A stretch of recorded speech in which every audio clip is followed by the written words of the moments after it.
All right, folks, here we are back again with Zev Shlasinger. In case you missed the first episode, we talked a lot about the beginning of Zev and the company with wizkids and all that. And we ended up talking about Pandemic and Agricola, the 1-2 punch he had in the year 2008.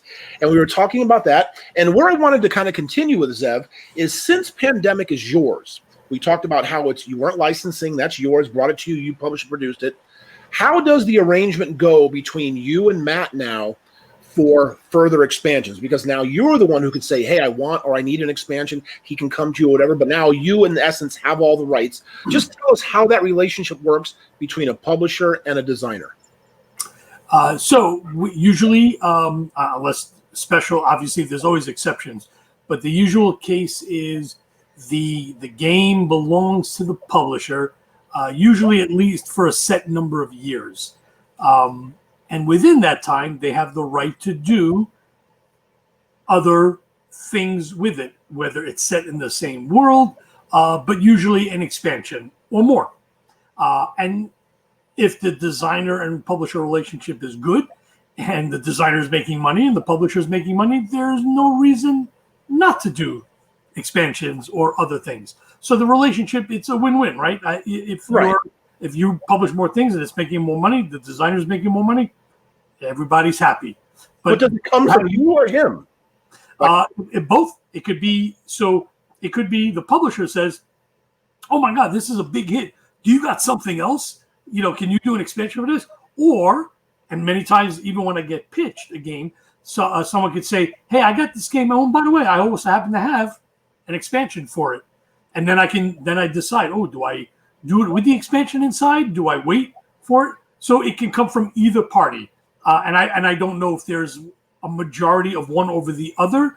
I'm assuming it's the publisher sometimes that says, no, I'm going to say it's mostly the designer at least has ideas for an expansion.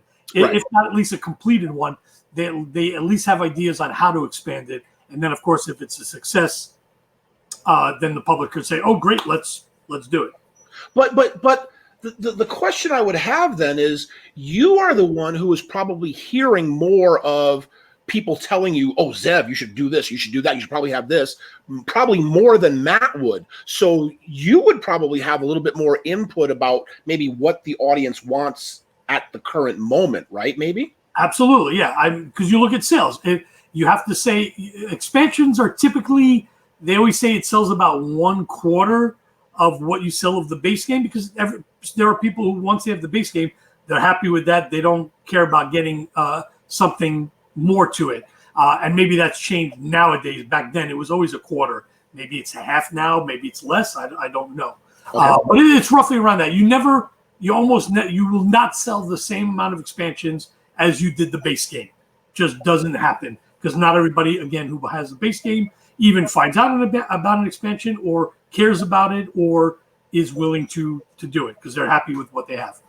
So for me, it would be, hey, this game sold very well. I can make more money from this. You can make more money from this. What do you got?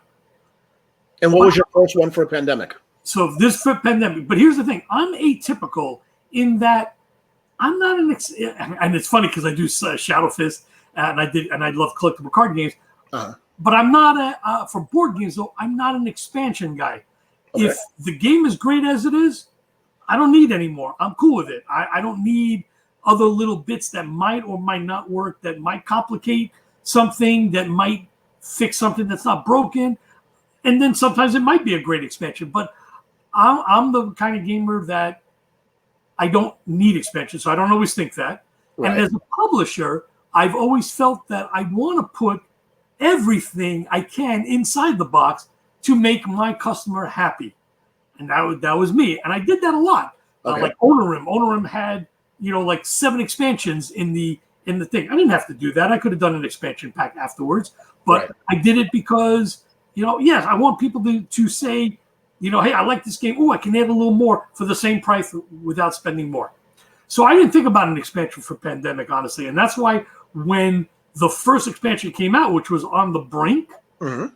I think it came out, almost 2 years later or really? Something?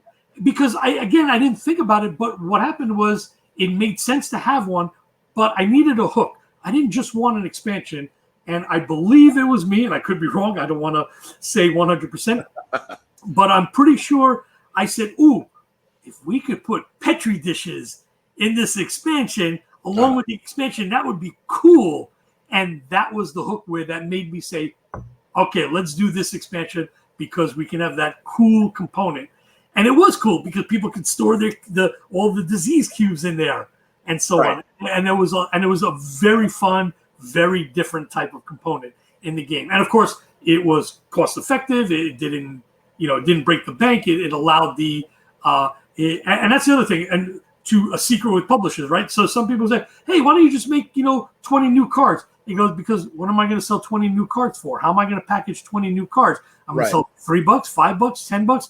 So I need to put a good perceived value in the box so that I can, make money from it, so the designer can make money, and that makes sense, and to make the consumer happy. And that's why the Petri dishes were able to help fill out the game without exploding the price. Because I believe On the Brink became $30. At $30, you got like another set of cubes, you got more rolls, there were a lot of other things in there, and the Petri dishes just sent it just a little over the top component-wise, but still kept the price down, and I was happy with that. Okay. It made it worthwhile. So now about the ordering. So you've already determined that at that point in time, there was a 25% sell-through, I guess you would say, with expansions. So I don't know exactly, after 2 years, whatever printing you're at with pandemic, what was your first print run of On the Brink? Good question. I honestly, I'm going to say maybe 10,000, but for sure it was 5 or more. It was, okay. I think 5 and 10,000. Now, did you actually use the metrics you were just telling me that you were like, okay, I've sold this, I'm expecting 25% of this, blah, blah, blah. What formula did you use to determine that number? I used, I think, that metric, but I was still conservative, and I went a little lower. Just in case. Did you sell through? Did it do well? Yes, it sold through. It was a very successful expansion. Yes. Nice. Okay. So and the Petri dish, and people talked about the Petri dishes. Yes, so, I'm sure they did. Yeah, and that was the part of the goal, and that sent it even to higher, sales based on the base game at least. So that was not higher than the base game, but I think more than a quarter. I believe, because people would say, oh, wow, that's cool. All right, I got to have that. That's amazing. And, right. That's what did it, yeah. Okay, so talking about expansions. Now, here is one of those stupid arguments, discussions or whatever that, me and my friends have or gamers have. We just talk about stupid things sometimes. Oh, yeah, we do. Yes. So here it is. It's about expansions. I'm sort of in the camp, and I'll use Agricola because this is the example I use in my argument. So a deck, I don't technically consider that an expansion because it doesn't necessarily fundamentally alter or change anything different. It's just adding more, whereas like a Petri dish On the Brink fundamentally changes the game. So I'm not asking you to side with me or not. What side would you be on, or what thoughts would you be on about that stupid discussion? So you're saying what makes it an expansion? So let me ask you this. If you don't believe that the set of cards, so what would you call it? If you don't call it an expansion, what do you call it? You got to call it something, right? Maybe an add-on, because again, Zev, these are just stupid discussions. I know, but it's fun. Yeah, they're fun, right? Hey, I still talk, who's stronger in, Superman or Hulk. Yeah. I'm a nerd. I do all that. Because to me, it's just like sort of an add-on, because if it's not fundamentally adding new mechanics, new changes to the game, then it's still the same game. You just added a little bit more. Do you know what I mean? Because there are expansions where it's a whole new mechanic, something fundamentally different added to the game to change the gaming experience. But some of the Agricola decks, yes, I guess they do change the experience, but they're not. You know what I mean? I don't know. It's so taking the Agricola decks. So we'll take the definition of expansion. Okay. Are you expanding the content you originally got? You are. Whether it's one card, it's a one-card expansion, or a whole deck. But in the case of Agricola especially, I would argue that even if you don't believe just having cards as an expansion, Agricola cards do that because remember, they all have unique abilities. And True. they do very different things, which could, and obviously I don't know every expansion card, but they could expand on the mechanics by the way they interact with the mechanics. Do they add an extra mechanic? Well, actually, so then the Farmers on the Moor was a true expansion because it added horses, it added a whole new, the peat and all that. I remember that. Yeah. So with the cards, I guess the cards still with their effects do that. Do they add other mechanics? Again, I don't remember every card. Some of them probably change. Yeah, but Zev, here's also, I'm going to throw another wrench into the discussion. Mm-hmm. So the main game of Agricola, if I remember correctly, came with the AI and the E deck, or it came with the 3 different decks. So since that's now included with the base game, are they not considered expansions because they were included with the base game? Do you know what I mean? They were called, I think, advanced decks. So they were called advances. I mean, they would call it like, oh, here's your base game, but add these cards for not as an expansion, but to enhance and to complicate, to make different your thing. I would say because they were part of this. Okay, so I can't say that because even if I've had games where I said, and it comes with an expansion inside. So yes, I think it's the terminology. I think it's all the same thing. I think I think now you're going into marketing speak, that kind of thing. So in a way, you could say Agricola had 2 expansions built in, those 2 decks. But I would still consider, at least Agricola-wise, and even by the definition, that it is absolutely an expansion, as opposed to an accessory or an add-on where it's like, I wouldn't say. So let's say the Animeeples, right? Let's say I just bought the Animeeples. I wouldn't call the Animeeples an expansion. That's an accessory or add-on. I'm taking my cubes and I'm swapping them out for this cooler looking thing. But I wouldn't call that an expansion because it adds, even though it expands the game in terms of, well, I've added more components. I didn't expand any of the gameplay. I didn't expand, you know what I mean? I expanded the experience, but not the actual mechanics or anything to the game. So in that way, I would argue Animeeples only. No, that's not an expansion, but a new deck of cards, it fundamentally changes a lot of the things that you can do. So I would say yes. Okay, all right. That's where I would fall. Yeah, it's nice just to talk about those things, hear what other people think. So you have a good relationship with Germany and the companies like Lookout with Agricola and all that kind of stuff. You've added Terra Mystica, again, German, I believe, the companies. Carcassonne, the same things. But all of a sudden, Shadowhunters shows up. So how did you establish a relationship now with Japanese companies so you can license? That all stuff came out way before. I started with the Japanese companies, I'm going to say 2003, maybe 2004. I went to Essen, and again, I used Board Game Geek as my not introduction, but into figuring out again what people are talking about. And at the time, people were talking about this game Fairy Tale. And I believe that might have been the first Japanese game I brought in. I could be wrong, but I'm pretty sure it is. And it's actually by a guy that I've only worked with him one other time. He's not been my main contact of all the other games I brought in because he worked for a separate company. This was not Japan Brand, who became the de facto, at the time, company that represented a bunch of Japanese designers. But yeah, it was at Essen. I knew the guy was going to Essen, and I approached him and I asked him if he was interested, if he was available to have Fairy Tale for English. And at the time, he had one other game, but it wasn't getting as good buzz as Fairy Tale. I think his first game was Sage, I believe it was called. But it wasn't getting as good buzz, but Fairy Tale was. And I locked that in. And once I locked that in, then I met also with the Japan Brand people, and I started networking with them and seeing what they had and showing interest in their games. And they had some great games. I mean, I think one of the first from them that I had was R Eco, or R Echo. I don't know how to pronounce it. The one with the card game where you're recycling stuff, you're recycling products and everything, which was later produced by, I think, Amigo. But I picked that up, and every year I'd go to Essen and I'd like, hey, what else you got? And I would be one of the first in line. And really, at that time, almost nobody was paying attention still.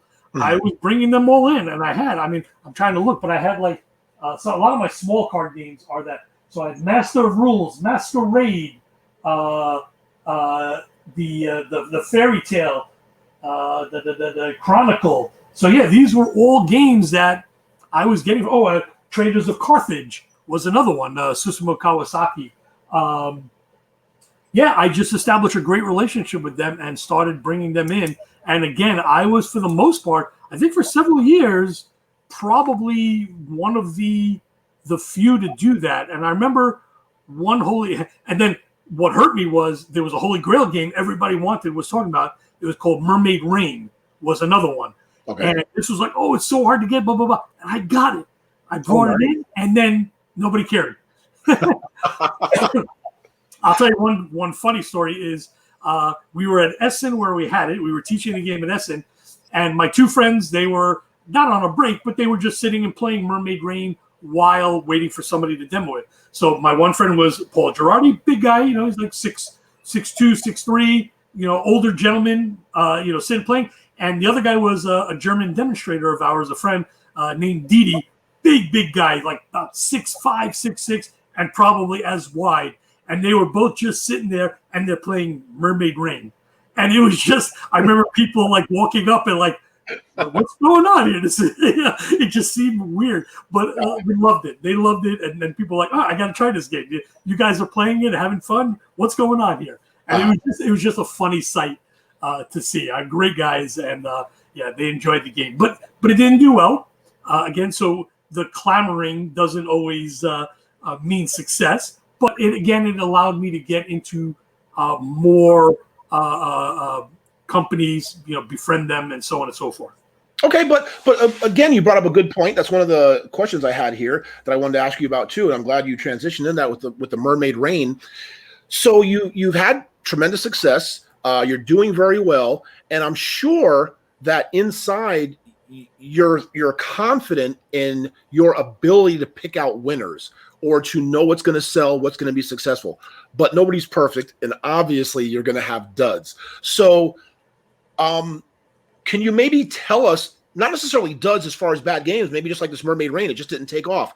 What were some of the ones, if you could tell us, that you were like, this is a hit, this is Pandemic, Agricola, whatever, boom, and you get it, and you're like, no, it just didn't sell. I've had some of those. I would say one of them is another earlier game. It was called Shazam, I believe. Trying to see if I have a copy of it somewhere. I got to find it. Shazam was a 2-player magicians dueling on a bridge, and the bridge is coming apart. I thought this was a surefire. I mean, come on, this is everything. It's fantasy. It's fun. It's dueling, and it fell flat. It didn't do nearly as well as I hoped. Okay, but that was one of my early ones. Okay, but then what did you see, or what did the public tell you wasn't there that you saw was there? Like it just didn't resonate. Sometimes it just, sometimes it's also timing of stuff. True, right. But honestly, it just didn't resonate. I mean, it was a double bluff game. It was a cool theme. The artwork was cool, and it just, but nobody said. I'm trying to remember. I don't remember any review that said this sucked. Nobody said that. It just it didn't even get in people's hands almost. It's like it just flew totally under the radar or whatnot. So it just nobody was able to. I wasn't able to figure it out. And back then, yes, you had the internet, but this is like 2004 or something like that. Yeah, 2005, something like that. So it still wasn't. The internet was still young for this sort of thing, so it wasn't completely easily out there and people getting information immediately. But it just, I don't know. I don't have an answer. to this day, I still don't know. And many people, if you ask them about it, they probably never even heard of the game. Another one that I thought would do well was Feudo. Yeah, I've heard it. Yeah. Yeah, one of a few games that I did by Mario Papini. I love this game. It's like a no luck except for one thing. No luck game, but almost chess-like, but it's not. But it sounds like card driven. You play a card to activate a unit. It's amazing. It's a great game. But again, nothing. I think eventually I sold out of it, but it took like 4 years. You know what I mean? Where I bring it to shows, I bring a case here and there, and maybe I drop the price a little bit. And I offered on deals for retailers like, here's a box of games. I'm giving you a great price on them. Just get them out. So I was able to eventually move them after many, many, many years. But honestly, I thought it was going to be a great hit. I heard it might be coming back. And honestly, I recommend it. Go buy Feudo. If I'm not doing it that I know of. But, so I'm not making anything off of it. But it's a great game. It really is. But yeah, just some games that I thought would hit, that I was confident that it had the right combinations, that it had a chance, but it didn't hit. Okay. Well, yeah. I mean, I'm again, it's going to happen. It happens. Of course. Absolutely. Batting average. So now I want to kind of transition a little bit. So you started around 99, 2000. You've had tremendous success, great games, dozens and dozens of titles. So now we're entering around 2011. So, I mean, I don't know how much you want to reveal, how much you want to tell. And again, I'm not asking for numbers or any of that. But I just want to know what was you were thinking, or where was that? Like, were you approached by Sophie? Were you tired of the industry? What brought about, were you given an offer you couldn't refuse? I mean, as much as you want to, sure. What happened? Like, what happened? It was a phishing email. It was an email that said, "Hey, I heard you're selling ZMan. Let's talk." And I was like, "I'm not selling ZMan, but let's talk. Let's see. Okay, that is true phishing, isn't it? Just throwing it a true fish. Like, I heard a rumor. It's like, no, I never said that. They made the rumor. But I was like, okay, maybe. I mean, I'm not. So I wasn't looking to sell. It was really just a thing where it's like, let me explore and see what happens. And then eventually we did come to a deal. But I wasn't expecting to do it. So, you figure I had Pandemic already. I had Agricola. Those were still my two biggest sellers. Mm-hmm. I still had a lot of my medium sellers. No Thanks was still selling. Saboteur, 1960, I think was selling, but, a little slower. I had Merchants and Marauders that came out. Did very well with that. So, yeah, it wasn't something I was seeking. And but I'm always open to talking and saying, let's see what happens. Oh, no, absolutely. I mean, if you're given an offer, you can't refuse and do all that kind of stuff. But still, I don't know. Again, Zev, I'm just wondering a little bit more, like, because, some people are like, they're like, no, I'll never sell. You can't put a price on it. That's what I love to do. But hey, if you're given a price, whatever. But was it just, say, like, it just happened at the right moment? Like, maybe if it happened in 2009, right after Pandemic and Agricola, you would have been absolutely no. Was it just good timing? I would say probably good timing, but I think it came about where, again, so a lot of people, if they know or not, I did a lot of the stuff myself. I was doing customer service. I was doing sales. I was doing invoice. I was doing the day-to-day stuff while still doing everything else, while traveling. And that's the thing. While I travel, the day-to-day stuff doesn't get done as much because I'm at a show. I don't have, and I think it was really the prospect of having that day-to-day stuff taking off my shoulders that made me go, that is very appealing to me. So, that's that I can just focus on finding games and going to shows and being, and being the face of Z-Man. That was the appealing thing to me. So that came at the right time. Would have it happened in 2009? Yeah, I probably still would have been open to conversation had somebody fished back then and said, all right, let's see. Because at the point, right, so even at 11, I was doing it 11 years myself.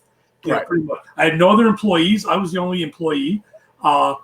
Paul, as I mentioned, I brought him to all shows and I took care of all of his expenses and everything. So that was that. And of course, I hired outside graphic designers outside that. But I did the bookkeeping, I did the invoicing, I did the cold calls, I talked to distributors, I talked to retailers. At the time, I didn't have Shadow Fist. Shadow Fist I gave up in 2006, I think. Okay. So getting back to the thing that was saying that there was a point where I wasn't devoting the time I needed to Shadow Fist. And as I said, Shadow Fist or any CCG needs a community, and I couldn't be there. And I was doing a lot of it myself. And I sold it to a fan. I sold the rights to a fan. But I was still, I guess I was still feeling the crunch of doing all the day-to-day stuff that I wasn't enjoying. Right. Oh no, I'm sure that wears a lot on you. So then when the transition came and you sold off the company, and was it like, did you ask to stay? Did they ask you? Were you still able to sort of remain autonomous, sort of like the UFC, right? Like it got sold, but Dana White like still kind of controls it, just does what he wants? Or were you now still sort of like just an employee and had to answer, or do you still make decisions? How did that transition work? So obviously we negotiated a bunch of things. They wanted to keep me on.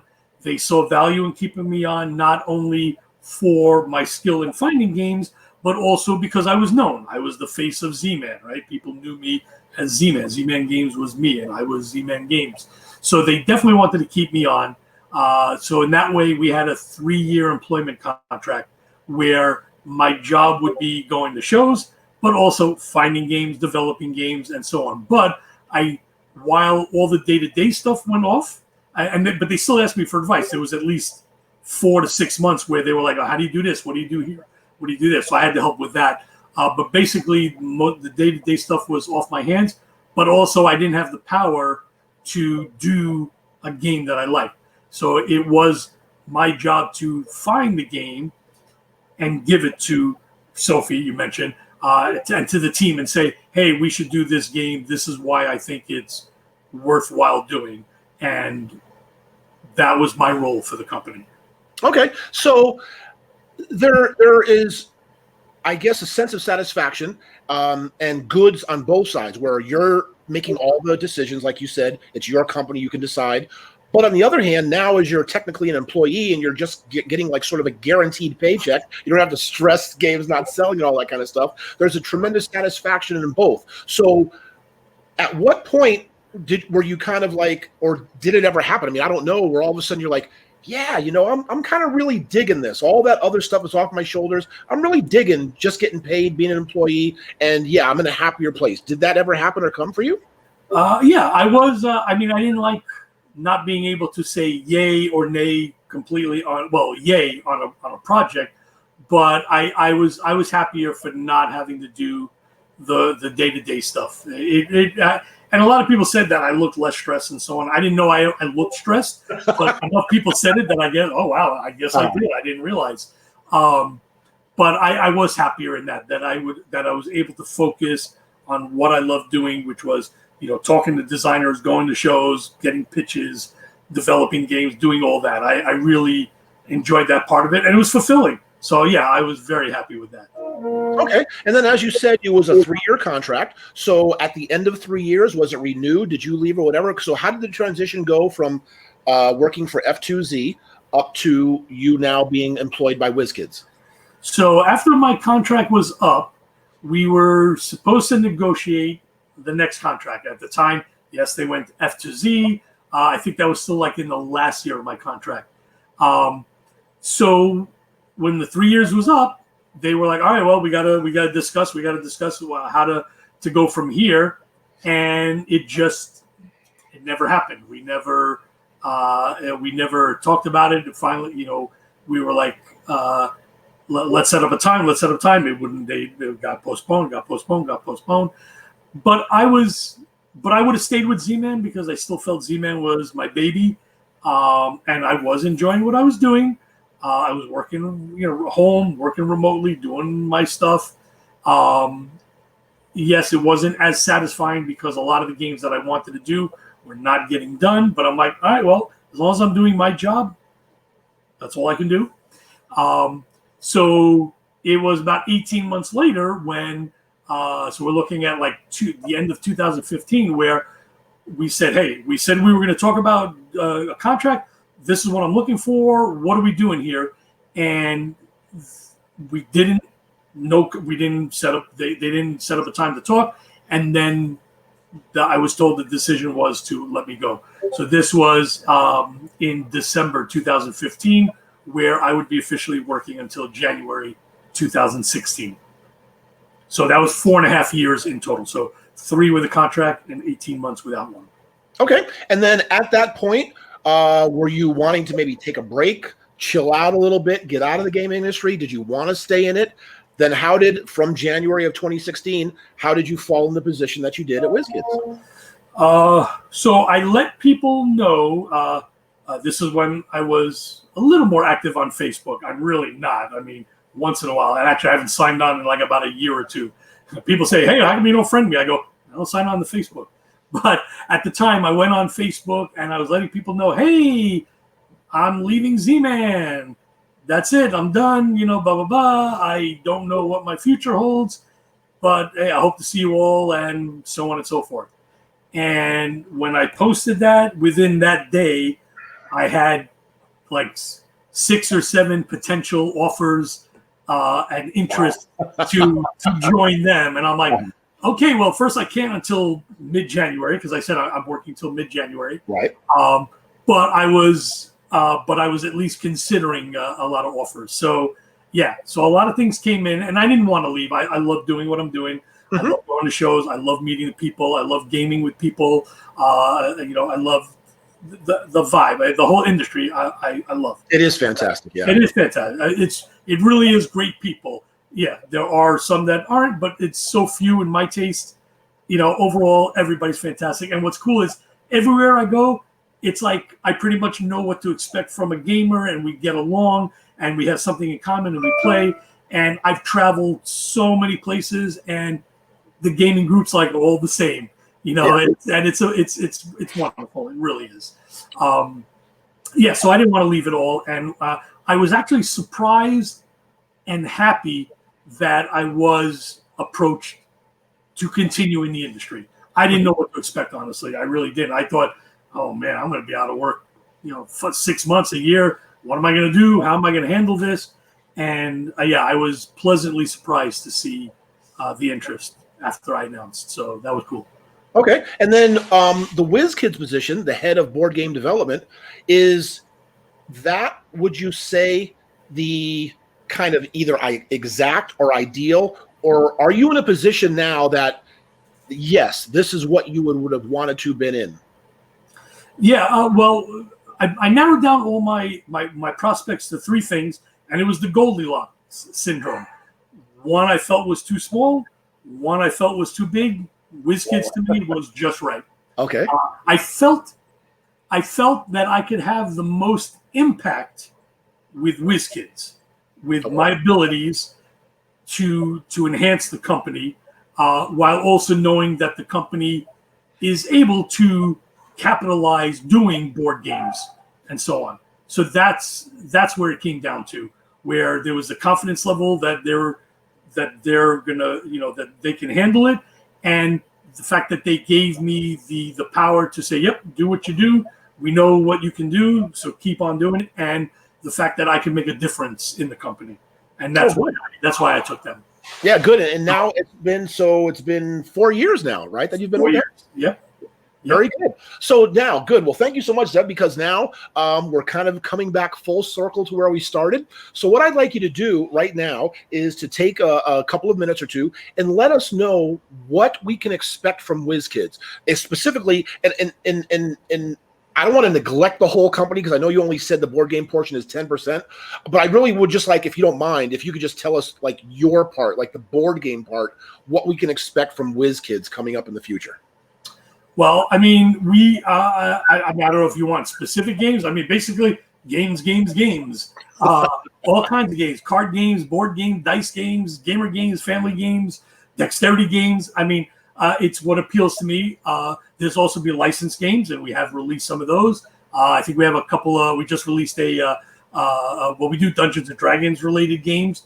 We have WWE. So funny, sort of came back to that. So we got we just did a WWE version of Rock Paper Wizard. So we have Headlock Paper Scissors, and we have the Mage Knight Ultimate Edition. We announced Clash of Cultures, which is funny. Several of the games that I did as Z-Man, whether I had published as Z-Man or brought to Z-Man, but had not wasn't given the green light to go ahead, I ended up doing. And some of those titles, like Fantasy Realms, Rock Paper Wizard, those are things that I had said, we got to do these games. And they were like, eh.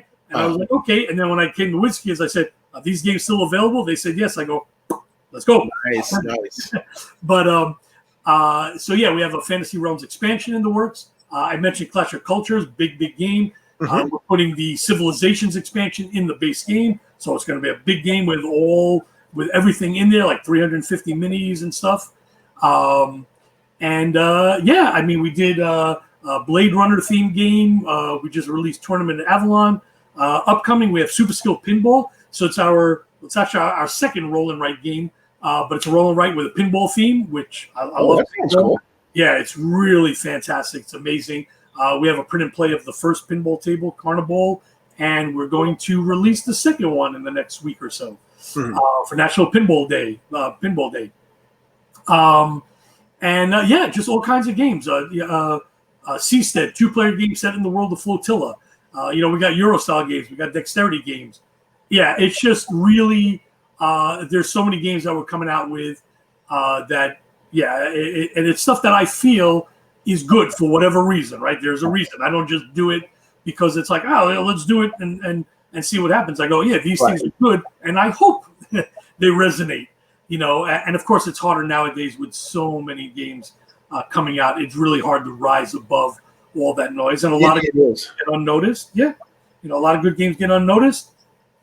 But we can only try. I can, this is my business. It's what I'm trying to do. So it's the best I can do. Yeah, and let me ask you about that then real quick. So your thoughts about the gaming industry, because it's nice to hear, your experience, because you've been in it for 20 years now. You've been at all heights of the industry, right? From just getting in, just starting at the top, boom, boom, boom, all that kind of stuff. And it's been a tremendous trend, right? Tremendous upward trend. What do you see for the future of board gaming in particular? Like, because, people always talk about, you hear every couple of years it comes up, the bottom's going to fall out, blah, blah, blah, all this kind of stuff. What are your views on what's going to be happening in the future? I don't, we're still going to be making board games. It's the medium is the way it's made. All entertainment medium wants new stuff, no matter what.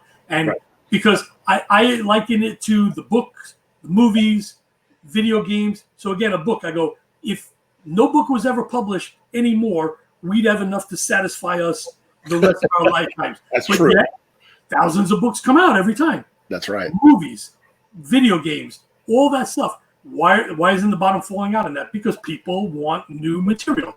And hopefully they get it. Sometimes you get reruns, of course, but you're getting new material. So to me, it's the same thing as board games. No matter what, people are going to want more board games. And not only that, you're always having newer and more fans, board gamers, right? So now that's part and parcel, right? Because of the success of board games now. Because remember, back then, even when I started, board games was still seen, at least in the U.S., and that's where it differed with Germany. With Germany, board games was, this is family time. This is but in the U.S., it's like, you play board games? Isn't that for kids? Yeah. I had to explain. I go, no, it's for everybody. But that's changed now, right? I mean, we got it in mainstream. You got people playing Catan on TV, and stuff like that. So it is definitely mainstream. So yes, the fan base has significantly increased. Well, the player base has increased. Right. So too the number of board games. So you still have to. So even though there are more people buying, or at least more people available to buy, but the choices are also still very much, and that's why it's harder to get above that noise. But it's worth it because people are still buying, and there's a lot more people, and there are a lot more coming in all the time. all the time. And it's funny what you said about how board games are still kind of thought for kids here. I mean, you think it's changing, and it is. It's getting much better. But even like in my place, I'll have people walk in. I serve beer, wine. We give them the whole tour, tell them stuff, and they'll say like, "Oh, this would be great for my kids." And I'm looking around, and there's like nobody under 20 years old in the place. Right. They just still won't accept the fact this is adults. Like there's absolutely a segment of society that still thinks that way. It was just more back then, but you're right, it's still like that. And it's so many fun. It used to be fun. It's like, what do you do? Well, I produce non-electronic tabletop games because every time I say games, video games. Yes. No, board games. Oh, and then they go like Monopoly, and I go. Eventually, I said yes, like Monopoly, but not Monopoly. Right. And not only that, what was that expression about D&D in the 80s? Right. Like what was that term? There's some kind of term like you were going to kill your parents, right? If you ever thought it was satanic. It was yeah. I mean, they're learning real spells. I go. So first of all, you really believe there are demons that can summon you? Yeah. I mean, you're going on another level here, but that people were scared of that. Of course, there are segments that thought that, and now people are like, "Oh yeah, D&D, yeah, all right, cool." Absolutely. For the most part. And not only that, it has the whole look of gaming.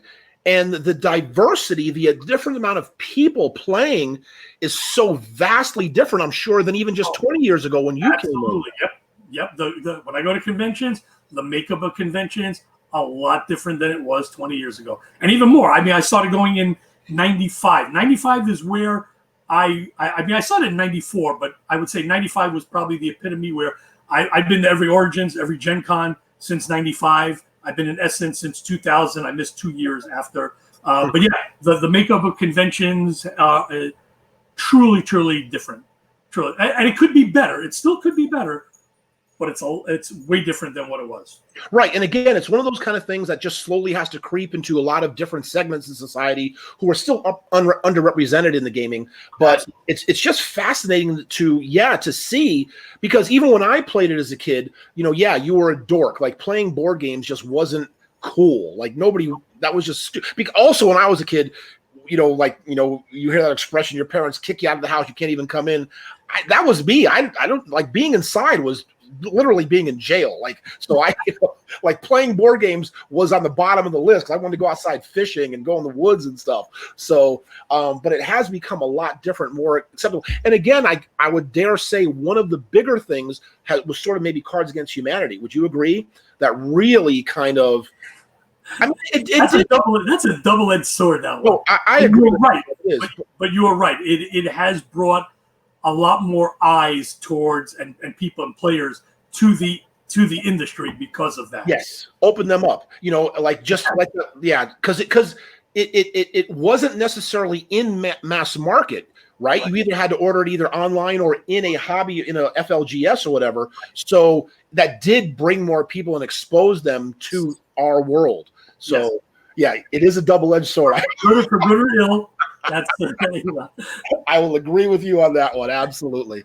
But Zeb, thank you so much. I really appreciate you taking the time. And folks, as you can see, Zeb is such a wonderful person, a great guy, and such a fantastic resource and a great ambassador for gaming. What he has brought to the table with ZMan, and now is what he's continuing to bring to the table with WizKids. We really appreciate all of your hard work, all of your dedication, and we look forward to many, many more years to come of whatever Zeb Shlasinger can bring to the table for us to enjoy. Thank you. Thank you so much, Tim. Yes. All right, folks. Well, thank you so much again for joining us on another episode of Meepleville Meets. We'll be back, and we'll see you soon. Take care.